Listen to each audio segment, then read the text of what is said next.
This is WWE and ECW alumni, the Blue Meanie, and you're listening to PCW. The question is, are you ready? Let me talk to you. I will give you a show like you have never, ever seen before. Why? Because I can. What do you guys want to talk about? I am that damn good. I am the B-E-S-T. And the color red in a world full of black and white. I am the eater of worlds. Yeah, if you're some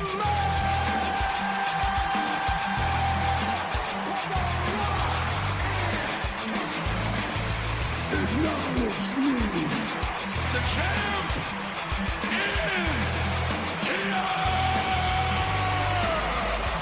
But to be the man, you gotta beat the man. And I'm saying, woo, right here. Hey, yo. The best there is, the best there was, and the best there ever will be.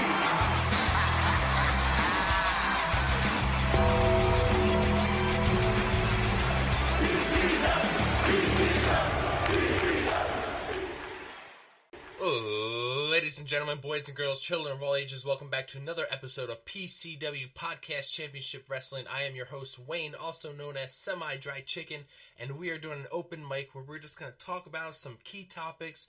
We're going to go over the latest Cody Rhodes and John Cena square off and promo that they had this recently on Raw. I'm bringing a few other topics to the table, and I'm sure we'll be able to just fill it in, you know? With that said, because we're on the road to WrestleMania, we just have so much shit to talk about. Let me bring in the co-host. Oh, no.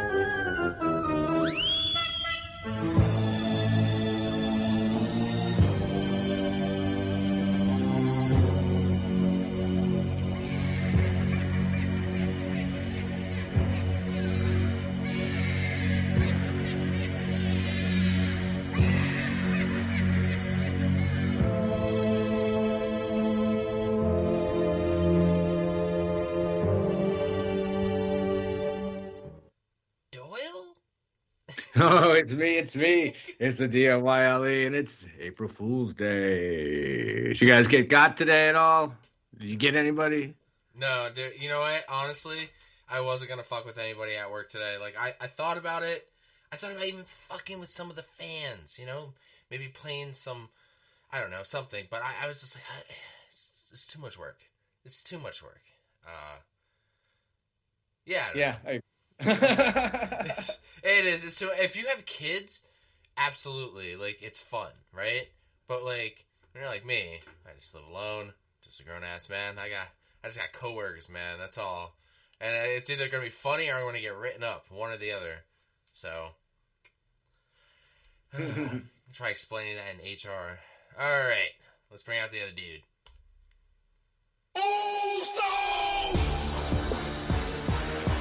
Hey, main event Jay Uso is now in your city. It's just me, okay. Day one, it's just me, Day one, it's just me, okay. Day one, it's Jay. I light them all up and knock them down like this. I did. Hey, it's on me now, Hey, I'ma get them all. I'ma get them all, Yeah.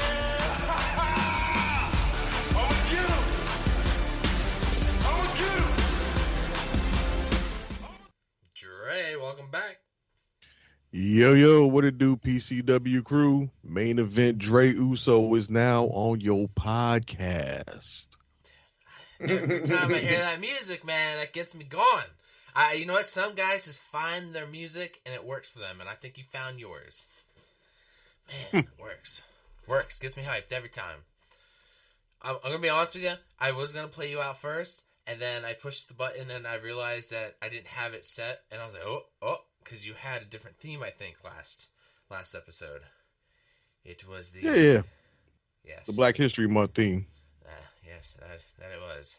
I'm black, y'all, and I'm black, y'all, and I'm blacker than black, and I'm black, y'all. I always have that. I don't know why I have that one on the hot button, but Because you know you're going to have to dust it off once a year. Yes, yes. Yeah, I do have some on that I have to, occasionally dust off. But I do have a new one. Oh, man, do I have a new one? Doyle, I got this little short commercial. Does this bring you back? Does this take either of you guys back? Here we go. You can't make a game as lifelike as SmackDown Just Bring It without the help of an expert. You call this texture mapping? Out of the way, Junior. I think we need to add a few more polygons to Stephanie.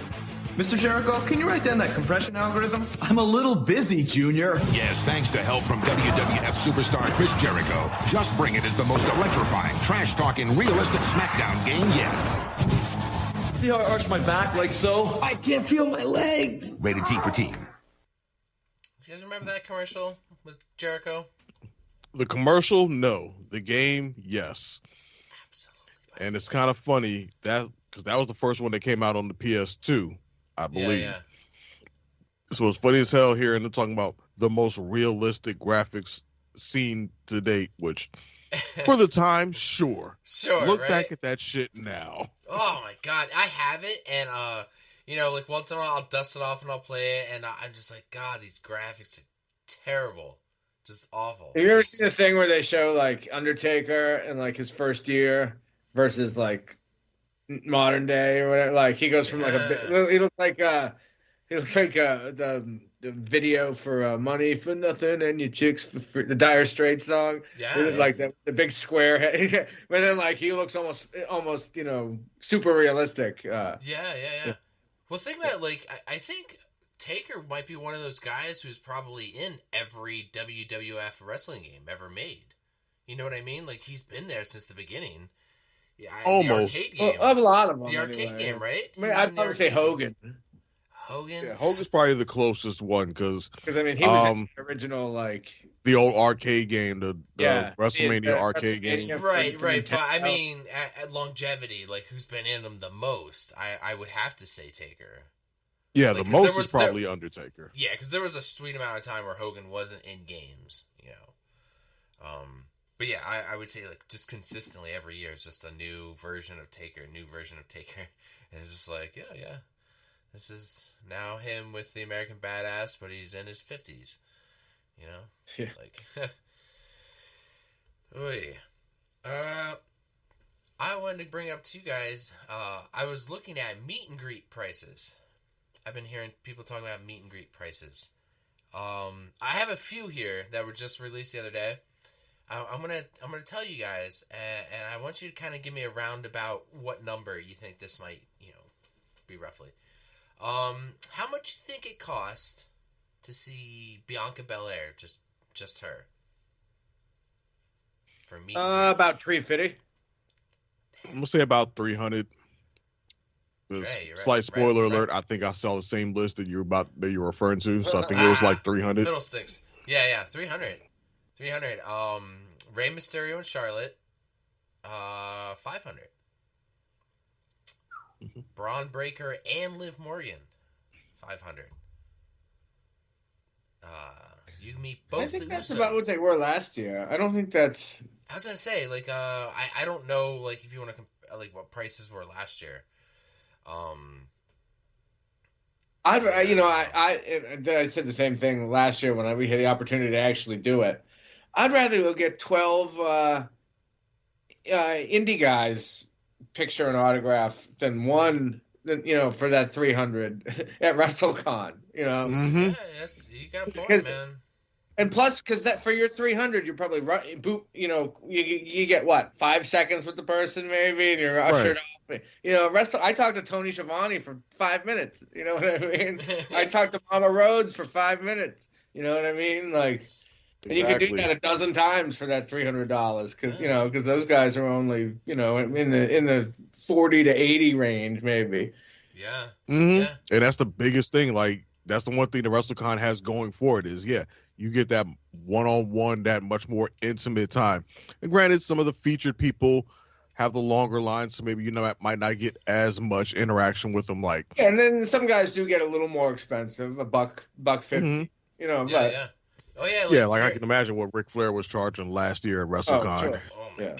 Somebody like that. And obviously people like Sting, you know, you don't get much interaction with them unless you paid for like special event like I did Unless last they year. remember the question you asked the day before. Right, yeah. You get something like that, you know, that'll, you know, something that I'll take to the grave with me, or something like that. You know, even the picks we got with Trish and Lita, you know, we got limited interaction with them, but, you know, did get to put the arm around the waist. Yeah. If you want to see Damian Priest and Tiffany Stratton, that's $500. Jesus. You know, can I pay $250 and just see Tiffany Stratton? You know, the Usos. If you want to see both the Usos, $650. Well, I lied. Yeah. $649.99. You know, nice enough not to round that up. So that's how much I've seen for these that were listed here. That's a lot of damn money. That's a lot of damn money. Yeah. For what? Probably a photo, and because you know the lines are going to be ridiculous. So just like you said, yeah, you're going to get a photo. Yeah. Hey, what's up? I appreciate you. Yep. Move on to the next one. Yep. And, all right. So this now, you know, coming off of that, you know, telling you guys what the meet and greet packages were. So these Plus- we oh, thought were sorry, pretty go ahead. high, right? We thought these were pretty high, but it gets better. Doyle, this one's for you, buddy. This guy right here. Well, let me tell you something, brother. You can get the Hulk Hogan Real American Suite package for WrestleMania 41. Originally, well, let me tell you what this all includes. Didn't that have an exorbitant price and then disappeared for a couple of weeks, and now it's back at a much. I'm gonna tell you first everything it includes, right? And then I'm gonna tell you what it was. All right, so this includes the premium luxury suite seating for both nights of WrestleMania 41. Given an all-inclusive food and beverages. Given. Then you also get your Hulk Hogan themed souvenirs, brother. And then you get a meet and greet with the Hulkster, dude. And then you get, to top it all off, this is great, you get a Top Golf event hosted by The Miz. I know, you're holding back the How excitement. does Miz get How thrown the fuck? into the I was about to say, how the fuck did the Miz get dragged into that? Well, That's let me so tell weird. you. He was the only guy on the roster that said yes, or the first one that said yes. Yeah, right? Dude, I asked like 7 other wrestlers, brother. You gotta come help me, dude. Just for like one day when I go golfing. Oh, I do not think for a second that Hulk Hogan was the guy that asked him. Yeah, I bet so. No. That was either Triple H or somebody else in talent relations like, PR. hey, look, Mike, we need you to come through for us one more time, man. We went through the whole roster, asking everybody if they can do this little golf event for Hogan. Even Everybody Tozawa? told us to Even eat a dick. Tozawa. Can you do me this one solid? Do me this one solid, man. I'll Alpha talk to Triple H Academy was about getting you another U.S. title reign or something, man. Just help me out. Oh, man. Originally, this was priced at $9,500. $9,500, gentlemen. Now, thank God, it was reduced to $6,950. Thank God. Still. I love the arrogance of Hulk Hogan thinking all of the to 7 people he is on that side of the aisle, or all the MAGAs really have money like that, and that they would want to spend it of all the WrestleMania things with him. Yeah, Right?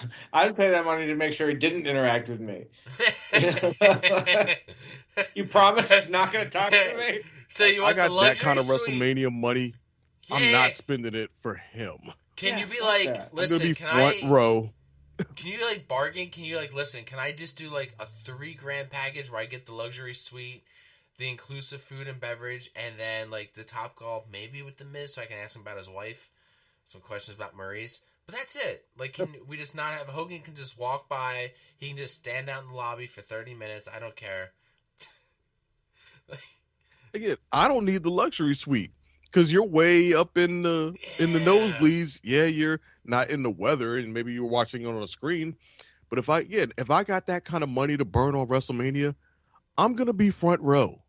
Yeah, I'm not true, gonna be dude. sitting up in some bougie ass executive suite schmoozing with a bunch of people that I may or may not like.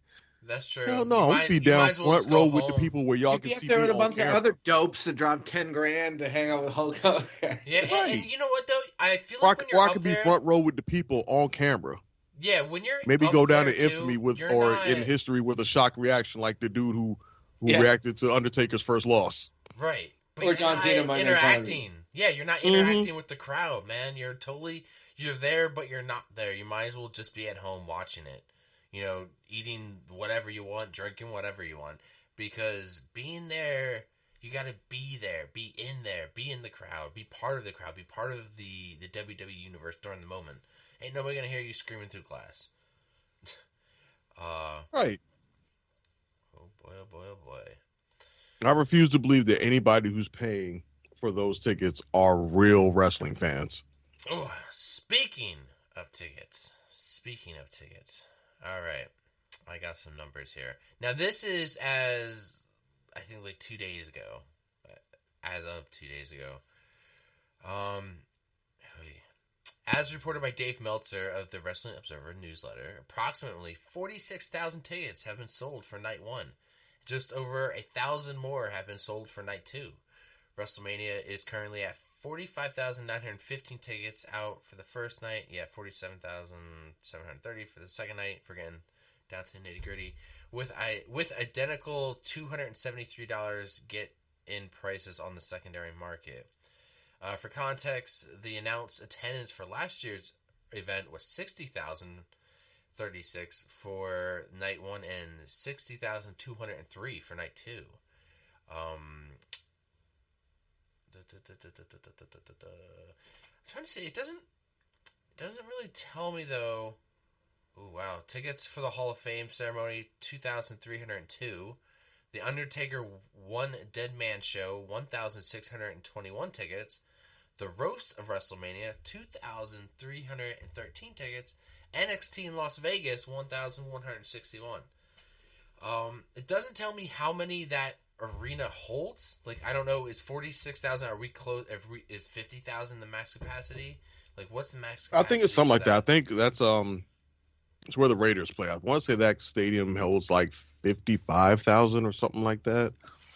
What's the name of well, let me just look it up here. WrestleMania 41 Stadium. Capacity. Here we go. I believe there's sections that still aren't available. Collegiate. Yeah. To even tickets for yet. Yeah, 65,000. It's on pace. It's on pace to be the first WrestleMania with less than 60,000, non-COVID anyway, since WrestleMania 22, I believe. Yeah. And I was looking up Curiosity. Oh no, I was off. That Allegiant Stadium's capacity is for an NFL game is 65,000. It's expandable up to 71. Ooh.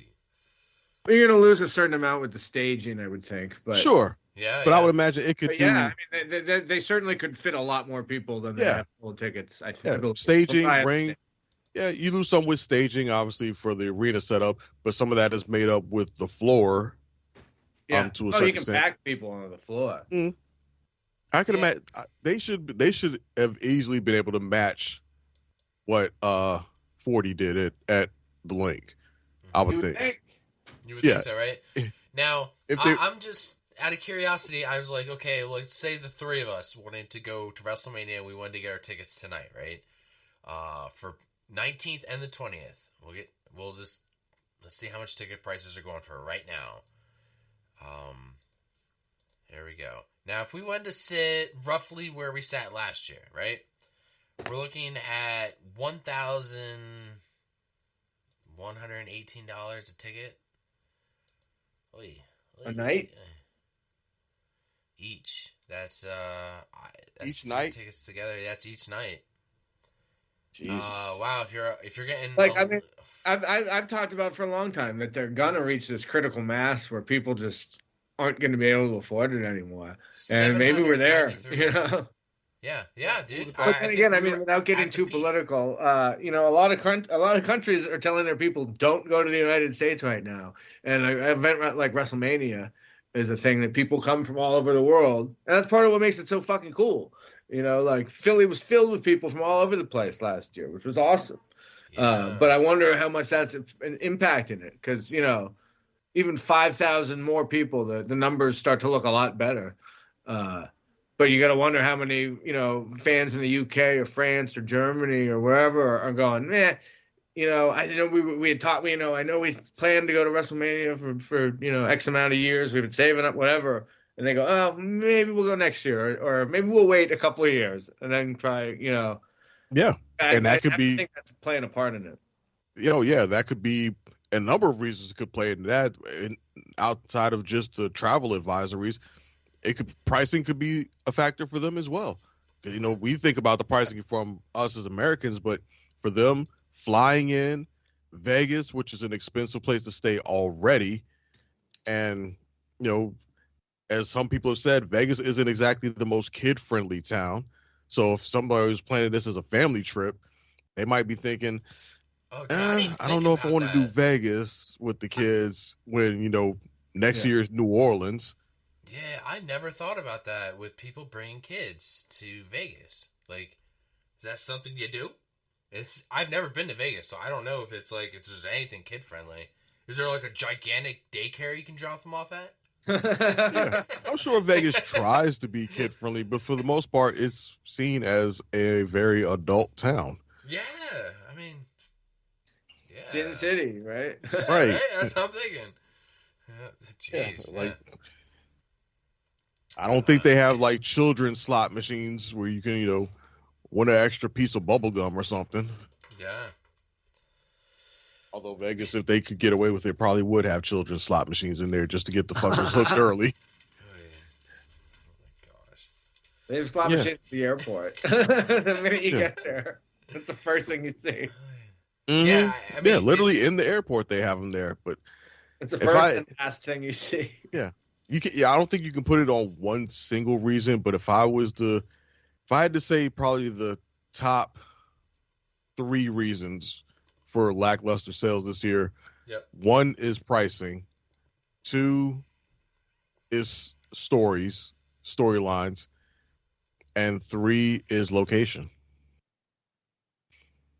Yeah, I mean, and we can, like I said, we've already talked about the pricing and that, and how that's been obnoxiously expensive. Like, what do you say, $1,100 just for one night?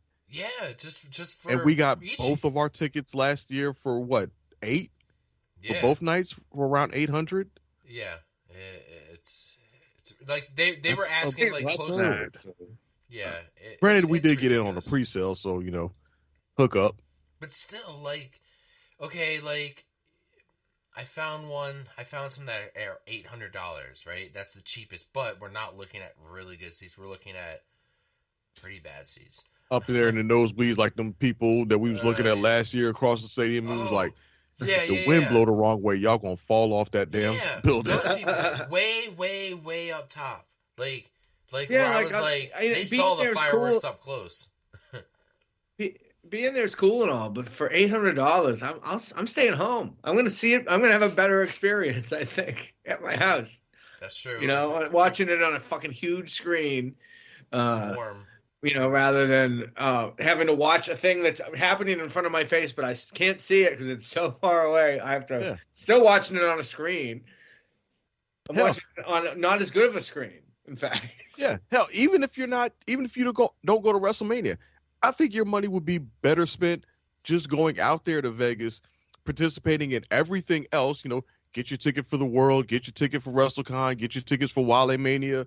Get your tickets for all the other indie shows. Watch parties. Yeah, exactly. And then find a watch party that Saturday and Sunday. Because, you know, watch parties are going to be off the chain out there in Vegas. And just watch it that way. That'd probably be a better investment than actually going to the stadium. Like, I wonder how many people are doing that. That's a great Are just going idea. out there just for the week, just for the activities and festivities and be like, I'll be at the bar for Saturday and Sunday. Fucking tickets. Yeah, maybe I'll go to the indie shows or whatever. I was at the bar and Ric Flair was there, and me and him had a wild fucking night in Vegas. No, you never know. Yeah. Yeah, because I mean, next year is New Orleans, and I'm very serious about wanting to attend WrestleMania next year in New Orleans. But if them ticket prices are obnoxious, guess what the fuck I'm gonna do? Go down to New Orleans, attend everything else, and find me a watch party at somebody's bar. That's a great idea. Actually. It's true. Very true. Yeah, talk about like a busy fucking week. You know, like it's always so hectic. There's so much shit to watch because we have on the 18th we have SmackDown. We have the 19th we have the Hall of Fame, and we also have NXT Stand and Deliver. Then we have WrestleMania Night 1, and then Night 2 on the 20th. Then we have Raw again on the 21st, and then NXT again on the 22nd. And then it's just a vicious cycle all over. And now we have this LFG. I also saw ads for Evolve. That's another thing. There's just so much. We're just so oversaturated with wrestling. Yes.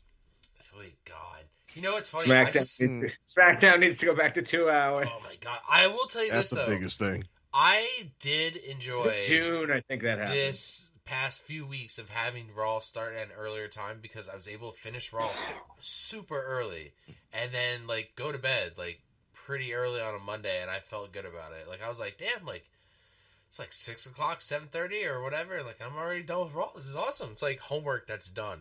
You know, that's how it felt. Yeah, right. Kind of like when you do your homework at school before you leave, so it's done the next day. That's kind of how I felt. It's like, yeah, this is awesome. Yeah, it's a nice thing every once in a while. I don't know if I would want that, all the time, like afternoon Raw, because there's still something nice about having it at night. Getting off work, coming home, and Monday night Raw, having that thing to tune into on Monday nights. There's still something nice about that. This was, yes, admittedly a nice little break from the norm, especially considering I was off this past Monday. So I was actually home to be able to watch it live as opposed to having to avoid spoilers, stay off the internet till I get home to watch it, and dealing with all that. SmackDown, on the other hand, yeah, that motherfucker can't go back to 2 hours soon enough. Like I said it last night while watching Raw, like it was going, and then I looked down at the clock and I was like, oh shit, we're already an hour into Raw. And it felt like 30 minutes had passed. Well, I think both shows are suffering because WrestleMania is later this year than usual, and I get why they did it, sort of. I mean, if we all remember what Night 1 especially, WrestleMania last year was, but you also booked the first week of April outdoors, inside in Vegas. You're not going to have a problem regardless. But but that also means you're going to make all these storylines go on for 2 extra weeks. And especially the Tiffany Stratton and Charlotte, the Rumble winners feuds are just dragging. I mean, we got a little injection of something into the Gunther Jay situation, but my God, 8-10 weeks, whatever it is a long fucking time to have to build a match without having a match.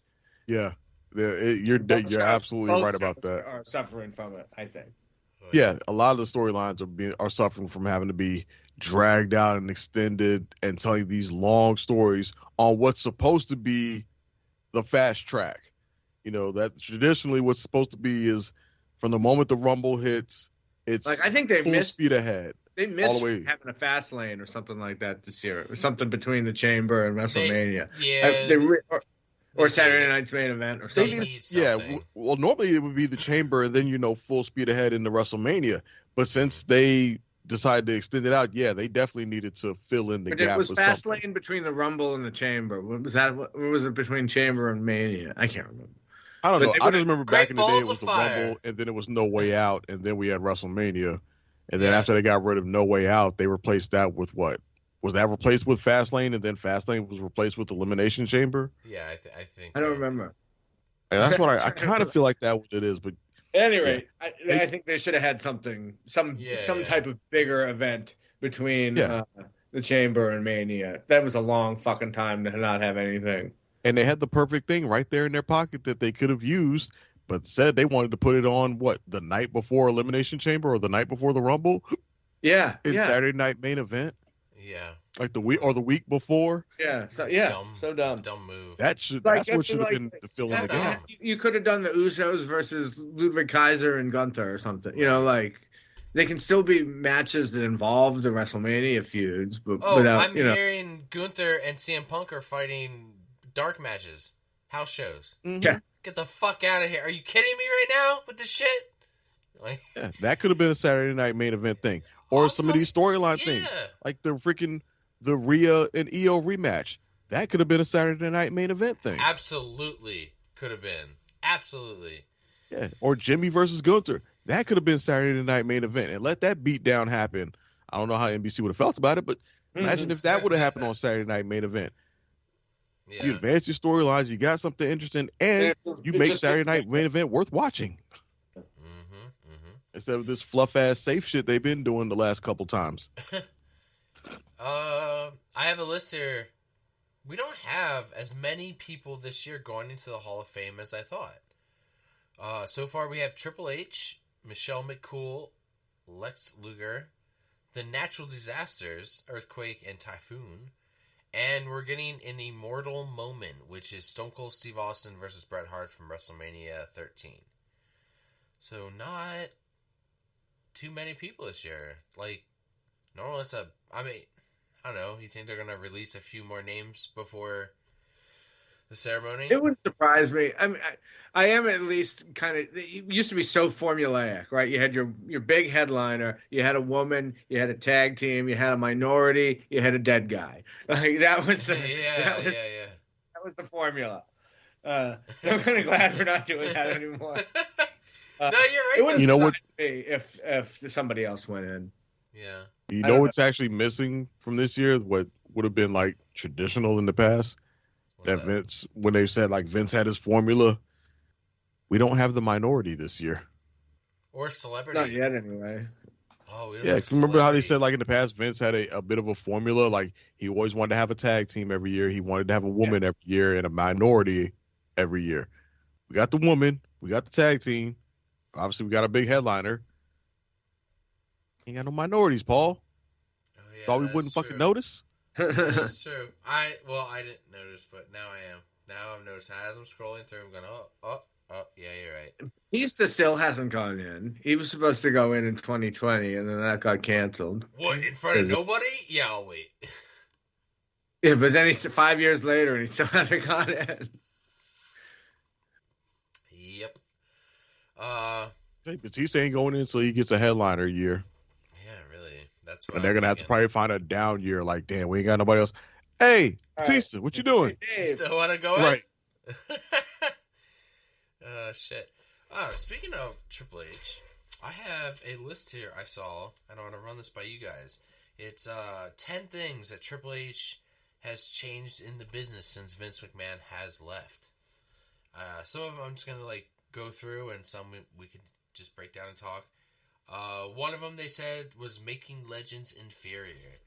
Vince had a way of treating legends like crap when they would show up on the show, and apparently Triple H has been treating legends a lot better, even making amends to some wrestlers. I guess they were mentioning Scott Steiner and CM Punk, and kind of those bridges that everybody thought were burned aren't really burned so much now that Triple H is in charge. Longer PLEs and less matches. So before they would just, I guess Vince had a formula of just filling the card with much crap as possible, and now we're getting a lot less matches but a lot more quality and longer matches. So no, like, I guess we used to talk about like 4-minute matches for the women's. Now they get like a good runtime of between like 8 to 15. Triple H got rid of the 24/7 title. Thank God. Nikki Cross was the last champion to hold it. As soon as he came into power, Triple H wanted that title gone. I guess Vince would change things on the fly with the 24/7 title, and it was very hard for them to write scripts for it.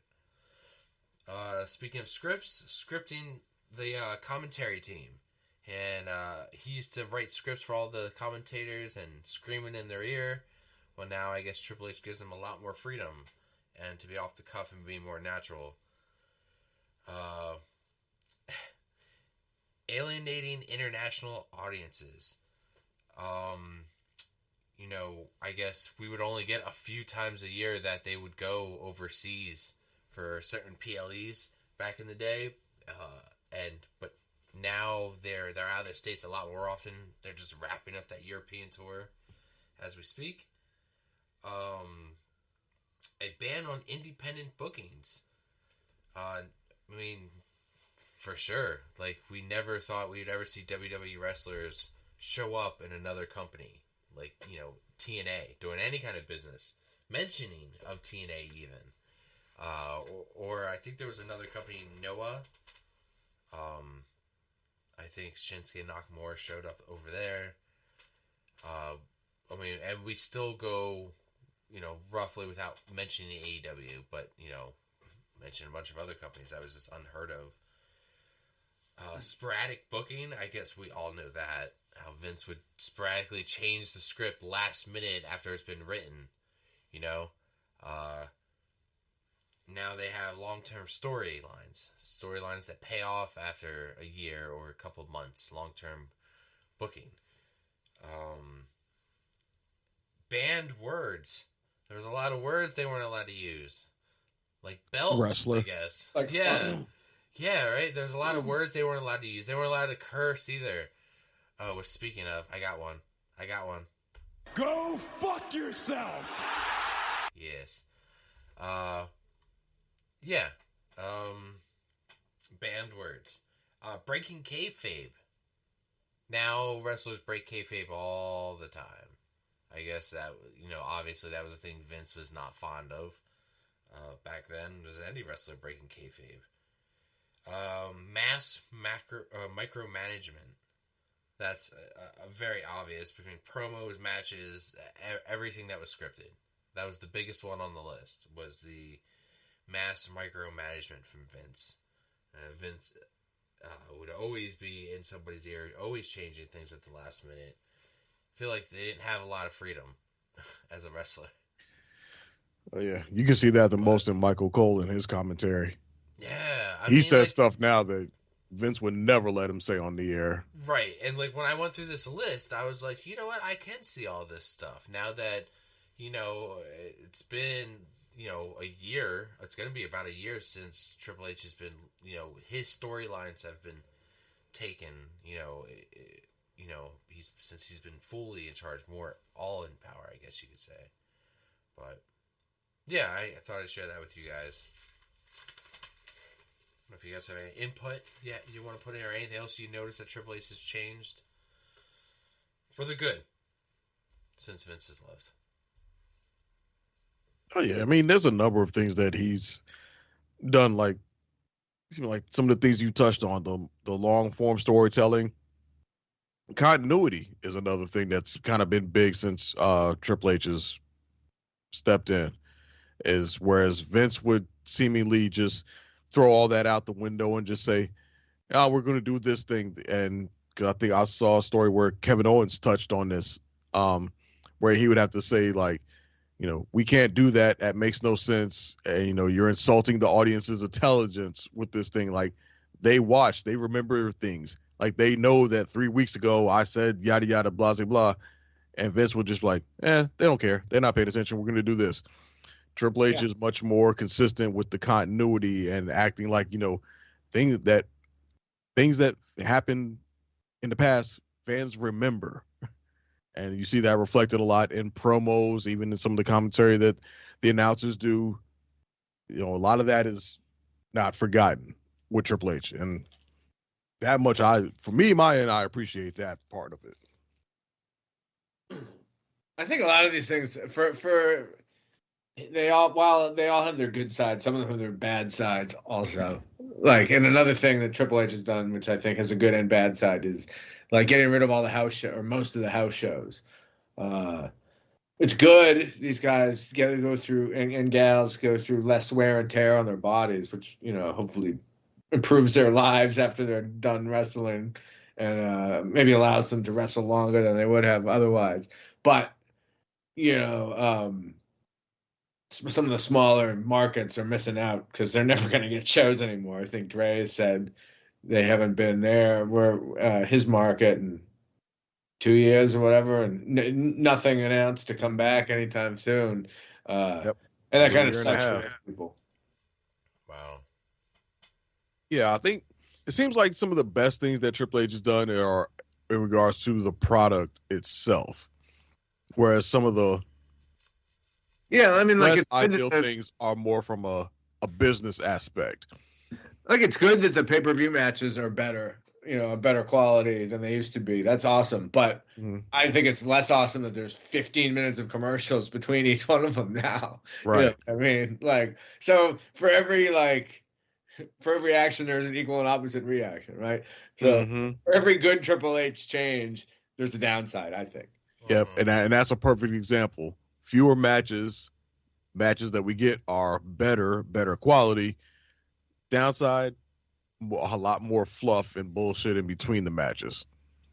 I still think they haven't found that. Some of the goofy stuff, just we don't get much of anymore.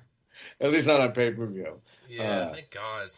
I'm struggling to think of an example off the top of my head, but The goofy stuff, yeah, just I mean, their obligatory product placement ad in every show. I mean, like the comedy kind of match, like the Sami Zayn Johnny Knoxville match. Oh, okay. That kind of stuff. We see Anything so little including of now. 24/7 title. When they used to have to fill a pay-per-view card with 8 matches, so you're gonna get 2 goofballs goofing it up for 8 minutes. I kind of missed. A lot of people would call that a filler match or whatever, and you're not wrong. But I like that kind of goofy shit. Sometimes. Another thing I heard that Triple H has done is given wrestlers more time off to be with family, especially during the holidays. How they pre-tape now for Christmas and stuff, and before they wouldn't do that. They I remember during the holidays they would be like, "Oh, we're having Raw on Christmas Eve." I'm like, "Raw live." I'm like, "Why? Let these people go home. They're human beings. Jesus Christ. Plus I don't have time to watch Raw on Christmas Eve. I got family shit to do. Especially if you were this year even. We're talking about ticket sales. It's also Easter. And not just that, it's 420 weekend. There's a festival I'm going to be fucking missing. But, it's also the holidays. I totally forgot, it is Easter. There's going to be, people have to travel. Some people have to travel for Easter. And that could totally mean, we're not going to WrestleMania because we're just not going to make it. Or we're not going to make it night 1 or night 2 or whatever. My family already knows, listen, we're doing this shit early, and we're all leaving because some of us are going to go see WrestleMania. We're going to watch it. We got shit to do. Yeah, but what other reason are you going to have RVD on the show for? Yeah, I know, right? Dude, that's very true. Very true. Yeah, I think Matt Riddle could return. No. Not bloody likely. Yeah, not bloody likely. Yeah, and I've always been an advocate that they should just take the last 2 weeks of the year off anyway, because like you said, nobody's pressed about watching Raw on Christmas or New Year's. It's the holiday season. It's time for the family and all that stuff. Let them do that. Yeah. You can throw on some BS recap show or a best of show and just best of show. Yeah, let those guys go home, rest, be with their family, come back beginning of the year, hit the ground running, road to WrestleMania. I always thought that, why wouldn't you do, a highlight reel of the year? You know what I mean? You have basically a year's worth of fucking material, a library that you could just back up of, these are the highlights of, this year, and I don't get it. You're right. This is why we're not in charge, gentlemen. This is why we're not in charge. But at least they kind of sort of do that now, which is Yeah, a now good that thing. they're having They let them have that time off, and they have For the enough of a pre-taping. roster that, barring injuries, a star can take time off, and that just creates an opportunity for somebody else to fill in. Yep. Somebody else who's stuck in catering. Okay, well, you know what? Hey, Drew McIntyre's taking a couple of weeks off to go be with his family. All right, let's call up, Miz or Theory or somebody, put them in a storyline for a couple of weeks. Let them get some time on TV. Let them get some TV time. And who knows? Maybe you'll get lucky and something might strike. Something might connect. Yeah. Like, here's a prime example. Where the fuck is Sami Zayn? Where the fuck's he been the past few weeks? He just takes time off. You know what I mean? Like, some people just find a way. We have enough people on the roster that somebody like Sami Zayn can quietly disappear and nobody fucking notices. Well, I think you want to go back to what Triple H versus Vince. I think guys and gals have more assurances than they used to. If you take a couple of weeks or a couple of months off, you will still have a spot when you come back. And I think, you hear the old timers talk like, we worked through injuries, and that's why they were all addicted to drugs and shit, because they were afraid that if they took time off, somebody would take their spot and they'd never get it back. Yeah. Right. And now they have no problem with saying, hey, we ain't got nothing for you right now. Go on, take it to the crib and chill out for a while. Now, if it goes past, 3-4 months and ain't got nothing for you, then you might want to pick up the phone and be like, hey, man, y'all don't need somebody for a tag team match or something? Yeah. But a couple of weeks, yeah, nobody's gonna miss a beat if somebody is sitting out a couple of weeks. Like, I'm pretty sure they told Sammy, like, hey, man, you gonna take this year's Mania off. You've been cooking for us for the last couple of years. You got the main event 39 with KO. You got to win the title off Gunter in 40. This year, you want to take some time off? Go on, take it to the crib. We'll link up with you after WrestleMania. That's true. That's true. Or they'll drag him back to give freaking Jey Uso some unnecessary ass pep talk that he don't need.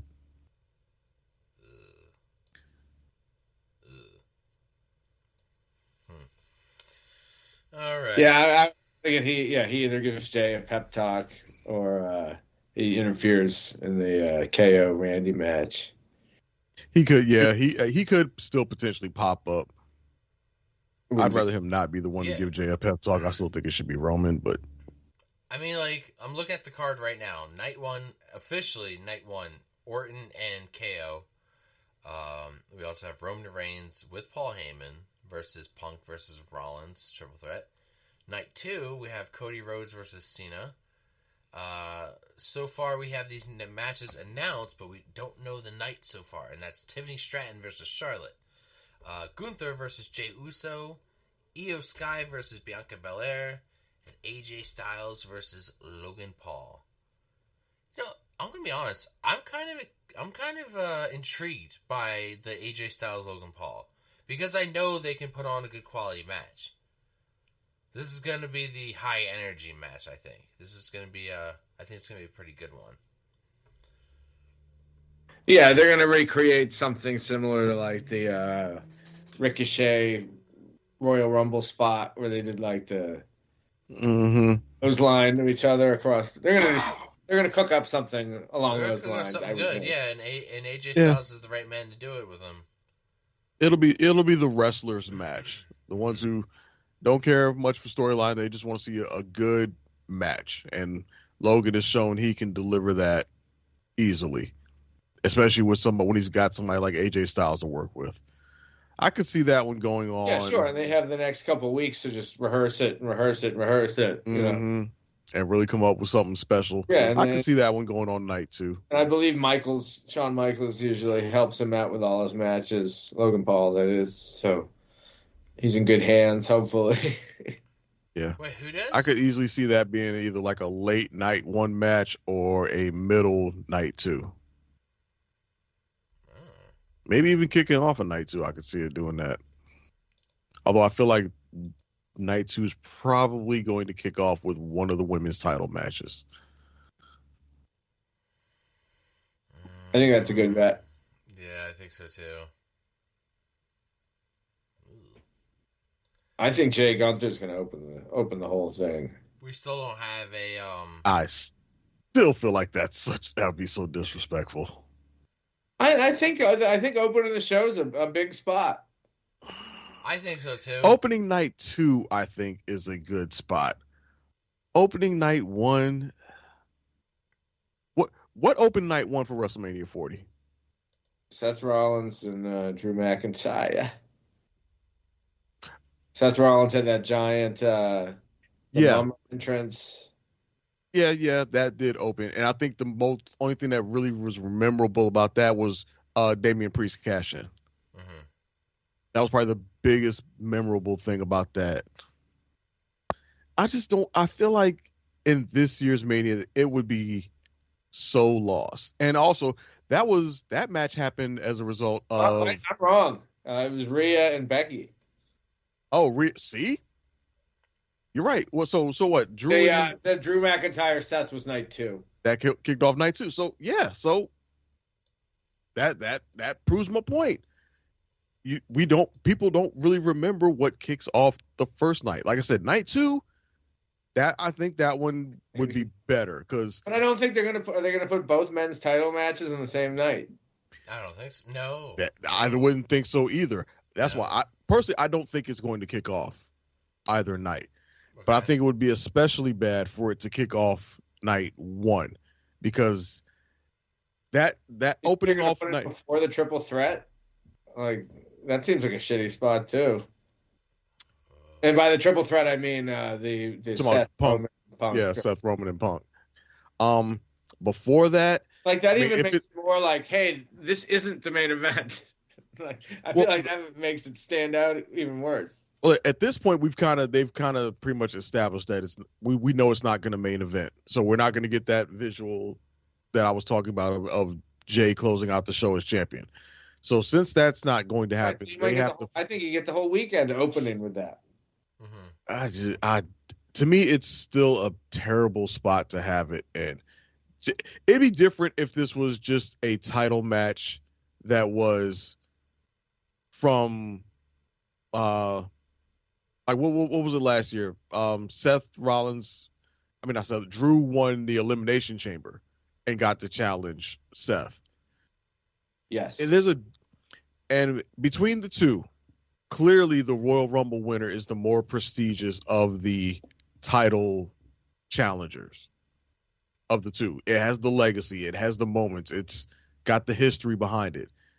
If you're going to take that and reduce that to just kicking off night 1, not only it diminishes not just that World Heavyweight Championship, which is still the number 2 as much as they tried to elevate it up. This further throws it down as being a number 2, and it diminishes the Royal Rumble win and what that has traditionally been as being that major guaranteed title shot big moment.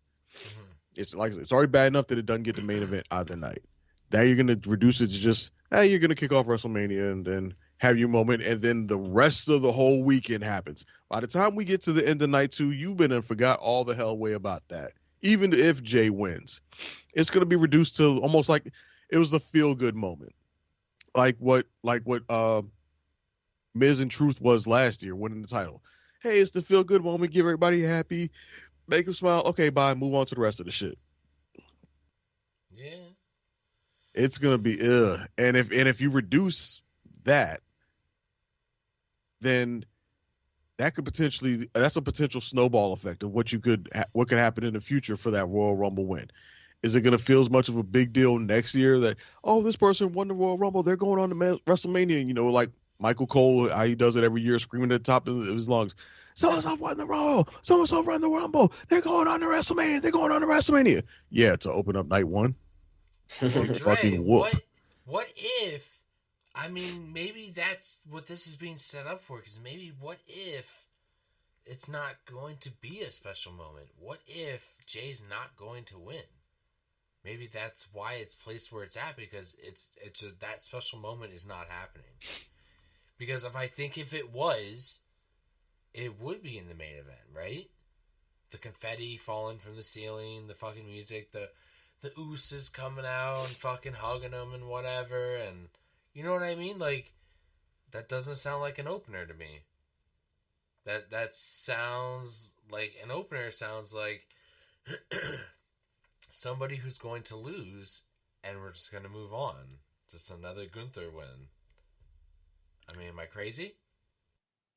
No, not at all. To That think would we're its be placement, extra. You know?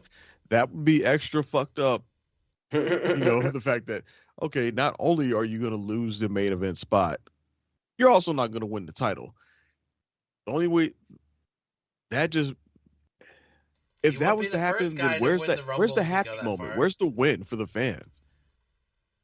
Because I think most of us are probably on the side of Cena's probably going to defeat Cody.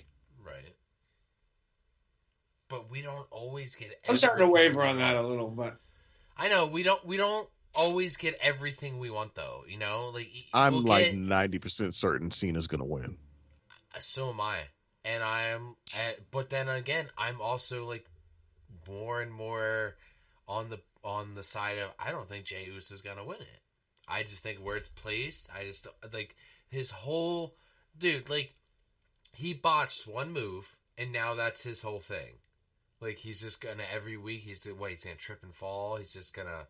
Well, that's not really his whole thing. They extended it for the next week and made a storyline out of it. I know, but that's and now they've that's taken a it to the next storyline, level. like, So I mean, he that hasn't he's had a just botch since. Yeah, And even the one last week, the slip, that was, I could tell that was deliberate when I saw it. I'm like, oh, that was a deliberate slip. That wasn't a like. As soon as I saw it, I'm like, oh, they're making a storyline out of this. And then sure enough, it played off backstage. And then they just went ultra violent this week. So Well, I mean, it took them a while to get there. If anything, this is probably the one storyline that's benefited from having the later WrestleMania because they was treading the fuck out some water for these couple of weeks. Like they didn't know what to do with this storyline with all the time that they had. And now they finally settled on something that worked almost by accident in a sense. But now that we're finally here, so there's something to work with from that. If that all this translates into Jay losing, again, where's the win at this year WrestleMania then? Where's the win for the fan? Where's the win for the good guy? Is this going to be a WrestleMania? Is this going to be like the dark WrestleMania? WrestleMania Strikes Back. Right. Is this going to be the Empire Strikes Back of WrestleManias where all the good guys lose? That would be kind of awesome. Could be.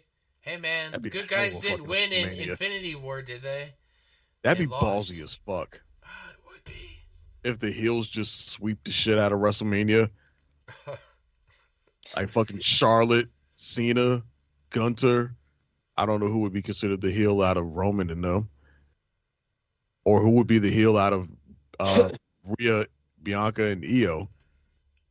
Unless Bianca like legitimately. Unfortunately, you know the answer to that one. Huh?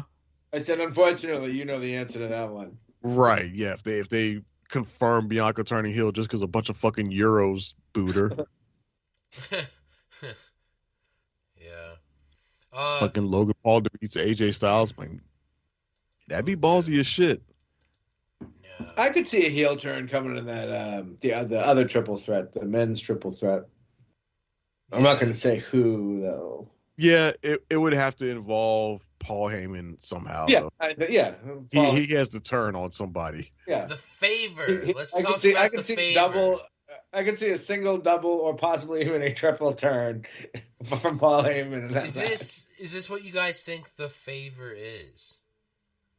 It's basically Paul Heyman's services as his man, his wise man. No, I don't No. think that either. I mean, I don't think the favor plays a factor in WrestleMania at all this year. I think that's something they're just still bringing up to keep it on people's mind, and they're still gonna push that out down the line. I'm just like, can Paul Heyman have the ability after WrestleMania, after the dust has cleared, right, and we have a new champion, after the storylines are finished, the new season of wrestling starts, can Paul Heyman somehow get Punk a title shot? And if he does, he doesn't make matches. I know he doesn't, but it's Paul Heyman. He's the wise man. Can he do it? Can he do it? And if he can, Yeah, I think something like that, Roman would have to get the belt back somehow.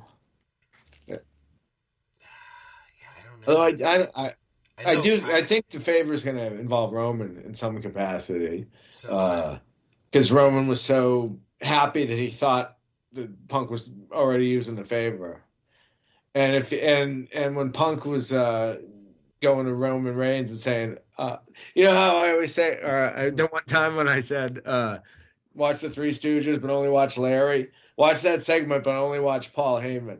Because when Punk was like, oh, I'm going to acknowledge you, Roman, or whatever, Heyman's back there going, nope, don't do it. He's shaking his head. No, nice. no, no, no, no. So something's going on there. What exactly, I'm not so sure. I know that is some interesting the stuff. The favorite's going to involve Roman in some capacity. Right. I think. Yeah, I could see that happening. There's some sort of favor between involving them two in some way, shape, or form. But I do think it's something that they're keeping in their back pocket until they need it. They may have a long-term story planned out already, and this is just, small steps along that path that we can't fully see yet. Or this could be, again, something that they're just holding on to until the right moment. See, but I feel like if they were going to hold on to it till the right moment, they wouldn't mention it at all. And then, months or weeks go by, and then he goes, oh, remember that favor you owe me? But they keep bringing it up. I think they don't want people to burn it, but I don't know what the hell they're going to do. Yeah, I think they don't want people to forget about it. Also, part of it is they don't want people to forget about it. Part of it is also playing the fans, because the fans keep bringing up the favor. The fans keep speculating, oh, what's the favor? What's the favor? Is the favor going to be this? Is it going to be that? Is it going to be this? So they're just stringing the fans along like, okay, y'all want to keep talking about the favor? Fine. We're going to do this, yada, yada. This ain't the favor. Oh, shit, man. If this ain't the favor, then what's the favor? What's the favor? It keeps fans talking about this thing until they actually decide, now we're going to use the favor. And it's like there's no, time limit on this favor. It's not like a briefcase that's been cashed in. So, it's not like the Money in the Bank briefcase, yeah. Yeah, dude, there's no time limit. This could be... we could be talking SummerSlam, but I don't think so. I just think I think it has to do with whatever happens after WrestleMania, after the dust clears, and after new titles have been given to new wrestlers, and I don't know. It tickles my fancy, Tickles my fancy, it does. Yeah.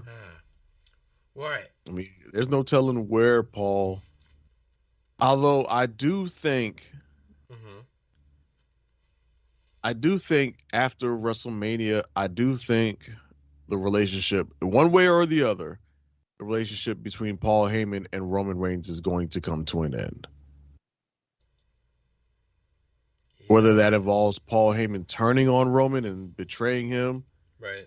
And I mean, Paul Heyman could turn on Roman and betray him, and then have nothing to do with Punk or Roman. I mean, or Seth. He could betray Roman to turn on him just to break away from him, and then end up siding with someone else. And again, just throwing it out there. What if he turns on Punk and Roman? I mean, turns on Roman, betrays him, costs Roman the match, disappears, and we think, oh shit, doesn't help CM Punk, doesn't help Seth Rollins, and that's night one. And then night two happens. We're in the main event. Cena and Cody, and Paul Heyman comes back out and somehow helps John Cena win. Fucking bananas, and now John Cena is a Paul Heyman guy. You know what? You're letting speculation become expectation. Because we know John Cena is still going to be relatively part-time for a good chunk, probably after WrestleMania. Yeah. And if he ends up becoming champion, somebody's going to have to be a mouthpiece, or somebody's going to have to be keeping this thing relevant while Cena is off doing his Hollywood thing or whatever with the belt and not being a title and not being on air week from week. and they're not going to let the WWE Championship just sit here and just get lost in the wind the way Logan Paul was with the U.S. title, where he just had it and it was just pretty much just a showpiece for him on media appearances. Right. This the WWE Championship. It's got to stay relevant in some way, shape, or form. If Cena's not on TV, and what better way to do that than with Paul Heyman as his mouthpiece? In the same way for him, the way that he was for Roman Reigns when Roman was part-timing it up, but still had Paul out there week after week. What if Paul's doing that for Cena? And maybe CM Punk could call in his favor. Yeah. And that's how we end up getting Cena versus Punk one last time. I do think that when Cena wins the title, I think his first challenger is going to be Randy Orton. And that's how we're going to get Cena versus Orton one last time. And I mean, possibilities, again, just throwing it out there. No, I think you're onto something, because I had a crazy theory, and I think it's kind of intertwining with yours, because mine was like, how do we get to Punk versus Cena one last time? But it's going to be a little different. Back in 2011, right, CM Punk won the WWE title, and he took it with him. He left the company. What if John Cena wins the title and then just takes it and leaves? And just leaves with it? Because he told us the other week, I'm going to ruin wrestling. And when he said that shit, I was like, how can you ruin wrestling? Take that title. Take that. This week he called it a fucking toy. Take that toy. Take it with you. And John Cena disappears, right? John Cena disappears for about 2 weeks. And we're like, okay, we need a title. We had this issue before. They were like, we needed a title, so they had a vacated WWE title tournament of some kind. We could hold the same type of tournament. This time CM Punk wins it. CM Punk is now the WWE champion, right? Come SummerSlam, closer to SummerSlam, John Cena returns. I'm the real champ. No, you went to Hollywood and you went and did your shit. He's like, you're not the champ anymore. You walked out. You retired. He goes, but I'm still the champ. And that's how we get, 2 WWE titles, and we get, it's Punk versus John Cena, but this time the roles are reversed. One's retired, and, now Cena's the heel and Punk's the face. You could. I mean, I was just like, speculation becoming expectation, getting super excited here, I was like, oh my god, we could do it. It's all there. The pieces are there. But it's interesting. It is, and right? There's potential for that.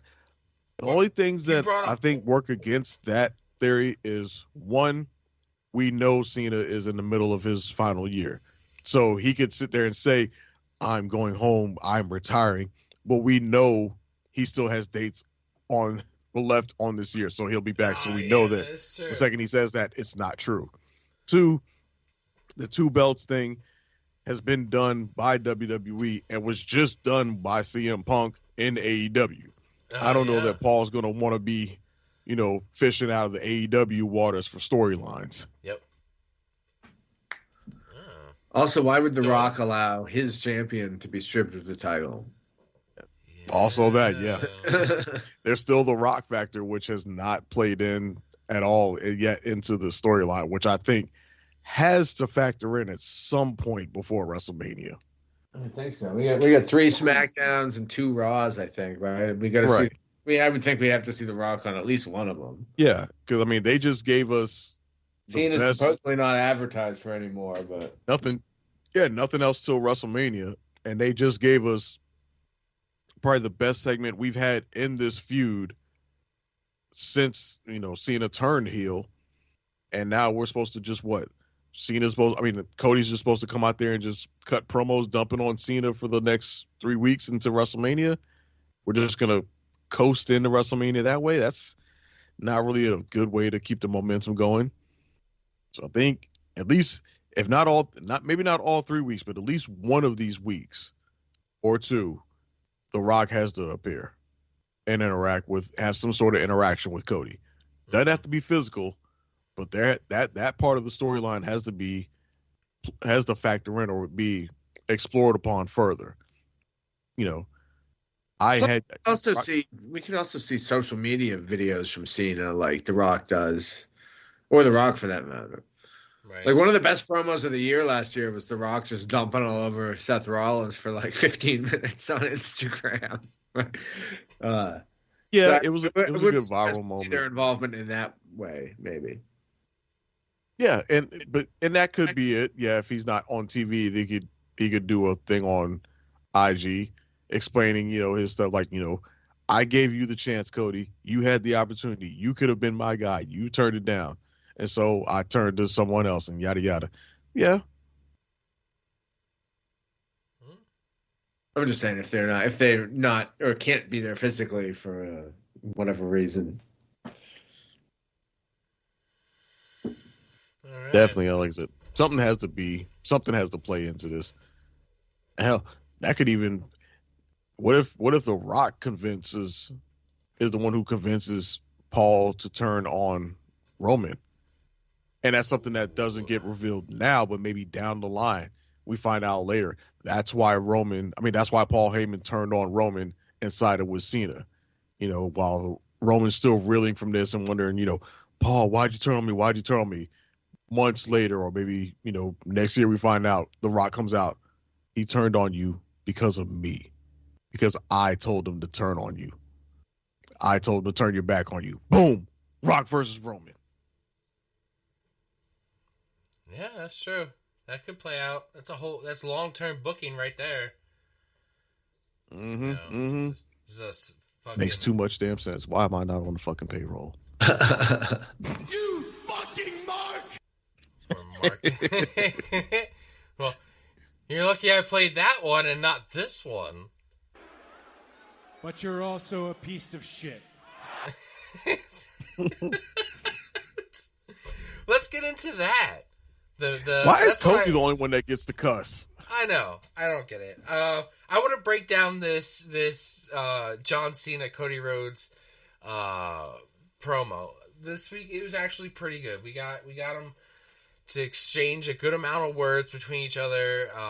Basically, they were cooking each other.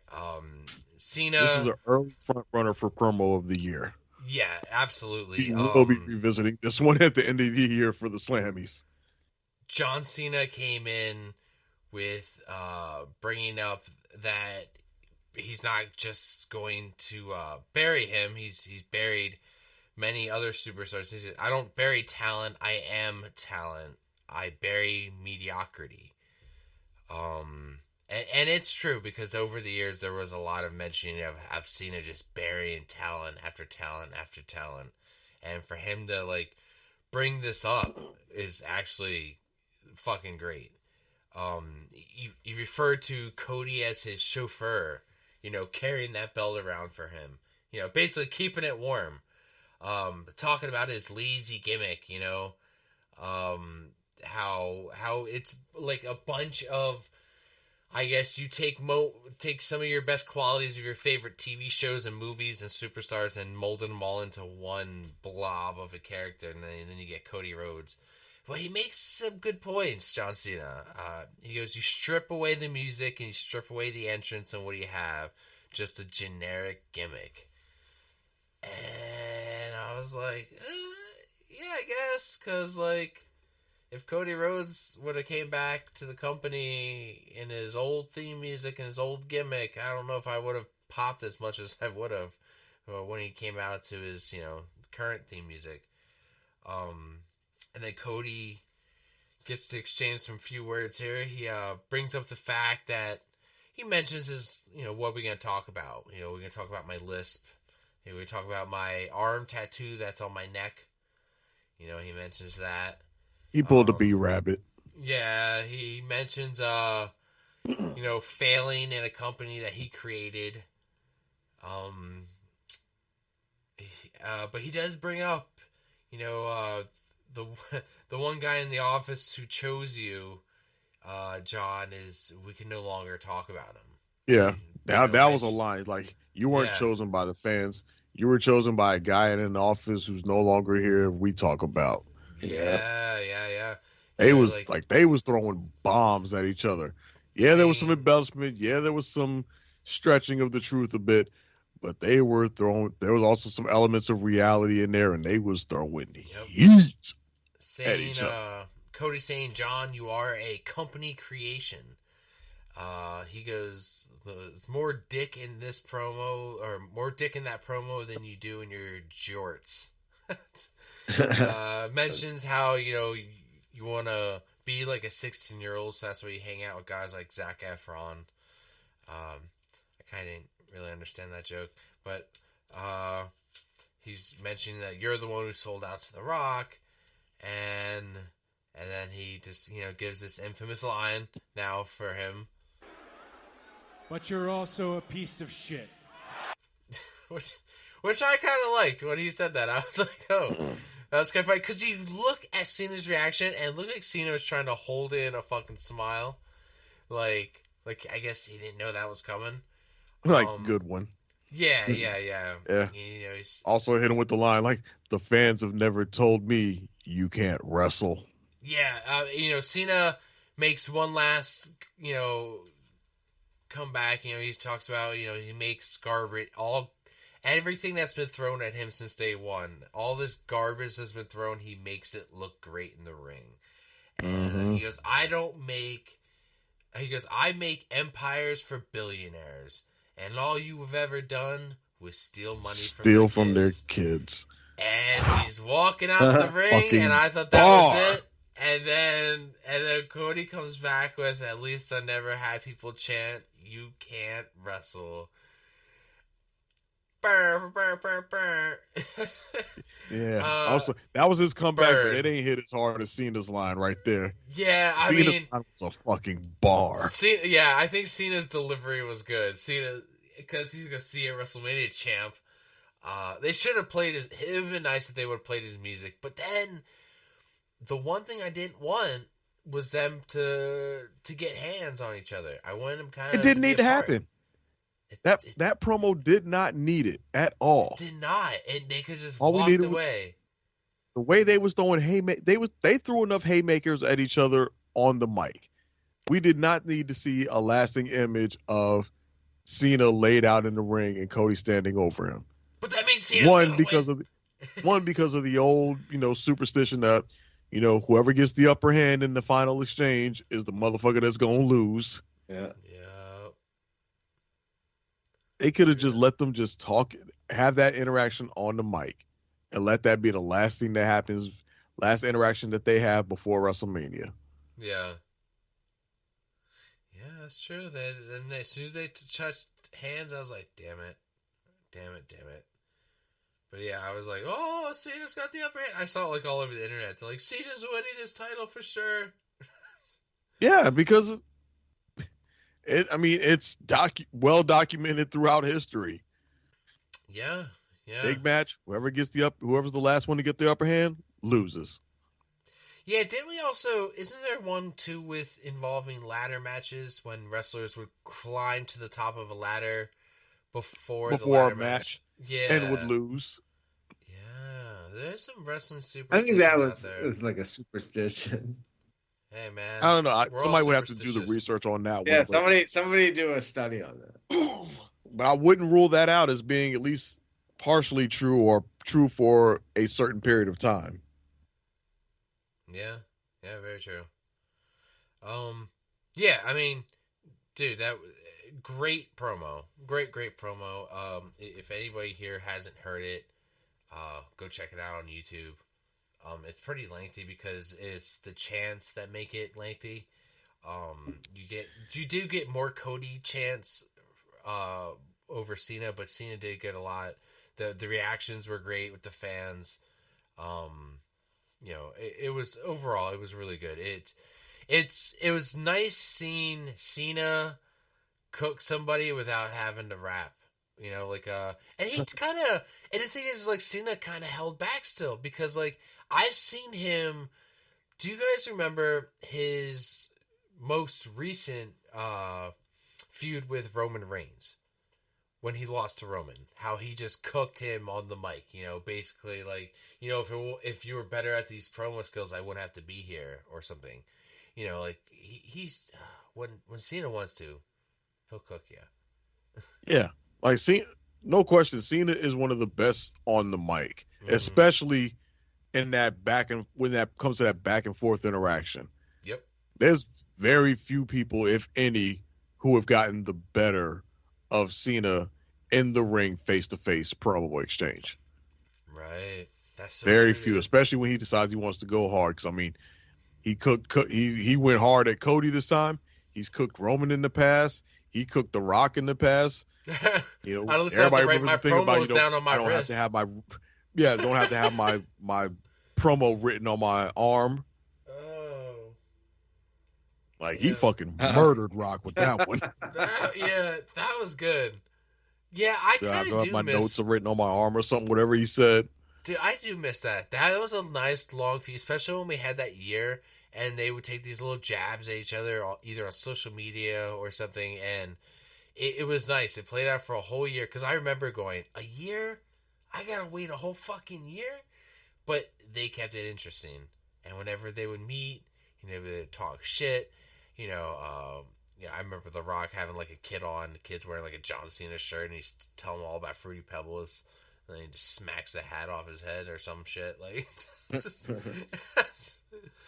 oh man, yeah.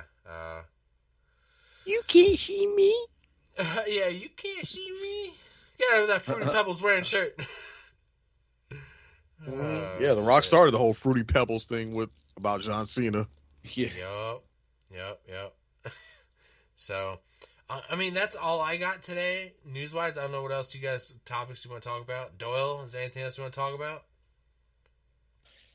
No, I think you pretty much covered it all. I mean, yeah, we're like, we still got like, 2-3 more weeks? Oh, yeah. Still a bit. 2 3 weeks? 2 Raws, 3 SmackDowns. Yeah. Maybe I'll put a bracket together for next week or something. Something interesting. Maybe we'll fit another episode in before our predictions, because it's it's not. Well, let me see. We it's really not that far away. We're 20 days away. Well, 19. Yeah, I mean the only thing that's really left to wonder at this point is, are any more matches going to get announced? Boy, yeah, I don't. Well, yeah. We only have a handful of announced matches. I mean, obviously, I expect Rhea to be officially added to that Bianca Io match. I think we're going to get an IC title match, probably 4-way, I think, and with Penta, Breaker, Finn, and Dom. Yeah, I mean, right now we've got, 7 matches? Yeah, there'll probably be 7 more. Dude, Dom winning the IC title in a fatal 4-way. 7 more? I don't know. You think... Thinking about how much they've cut back on matches and PLEs. Granted, this is WrestleMania and it's 2 nights, but or maybe 6. I mean, it'll be 6 and 7. I mean, dude, we also I think I wouldn't be surprised if we go 5 and maybe 6. Out of these 7, I could see maybe 4 more matches getting potentially announced. Right. Maybe Jade versus Naomi makes it to WrestleMania. Some kind of tag team. Some sort of tag team match where there's the probably the WWE tag team title, since that seems to be the hotter of the 2 divisions right now. Like, World Tag Team division is virtually dead. I just remember this past Monday, War Raiders were still the World Tag Champions. So nothing's really happening on that front. Intercontinental title, yeah, we're probably going to see a match. That's almost certainly one. That would put us at 8 and leave us like 4 matches each night. I think we're probably going to get like 5 and 5 each night. I think there's maybe 3 more matches to be announced. Maybe Jade, Naomi, WWE tag title, and probably the Intercontinental title. U.S. title is probably going to be out this year. Both women's mid-card titles are definitely out. World Tag Title definitely out. That's a SmackDown and Raw after Mania kind of matches. I mean, you don't even live off your WrestleMania card. Yeah, probably no live. They'll probably have maybe a women's tag team title match on like Raw or SmackDown going into it. What about the Andre the Giant Battle Royal? Fuck that goddamn Battle Royal. Oh shit, I forgot about that thing. Did we even no, we didn't have it last year. We haven't had that thing in a while, I don't think. That's one of the things fucking Triple H probably got rid of. Yeah. Made no Just goddamn quietly sense. went away. It was just a lazy way to get a bunch of people on the card. I think. Yeah, maybe if for them to get a WrestleMania check, okay, cool, nice. But other than that, yeah. I think Jey Uso was actually the last person to win it. He definitely won it. I don't know if he was the last person to win it. This is the last one I can remember winning it. Well, that's for damn sure. I can't remember anybody else fucking winning it as of recent. Unless they didn't carry the statue around every fucking week. But, yeah, man, that's all I got. I don't know if you guys, Doyle, do you want to plug anything? No, just you can find me in the Discord and like the Facebook page. Yeah. Dre. As always, Instagram.com/PCW podcast. Find us in the Discord, chopping it up every week. Yeah, absolutely. We'll be getting off of Skype soon. I just saw there's the thing we got till May, so after that we'll be doing everything through Discord. So if you want to be on the show, you're gonna have to go through Discord. So get a hold of us on one of the social medias, and we'll send you the Discord link. Get in and talk wrestling all day, every day. So I can send memes during the day while I'm at work. It's fun. All right. Until next episode, fellas. All right. Yeah. But you're also a piece of shit. You are the world's dumbest son of a bitch. The fact that day in and day out, for almost 6 years, I have proved to everybody in the world that I am the best on this microphone, in that ring, even at commentary. Nobody can touch me. You are not ready for Oscar! Because the Street Profits are up, and we want the smoke. You're next! Talk about your Psalms, talk about John 3:16. Austin 3:16 says I just whipped your ass. Well, let me tell you something, brother.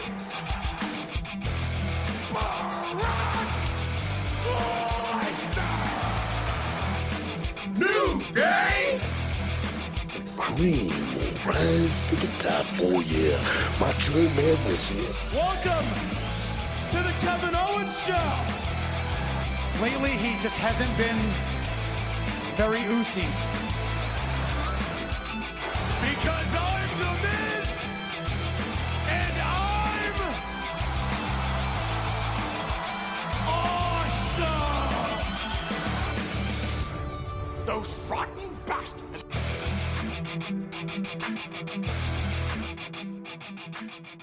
Bye-bye, bitch.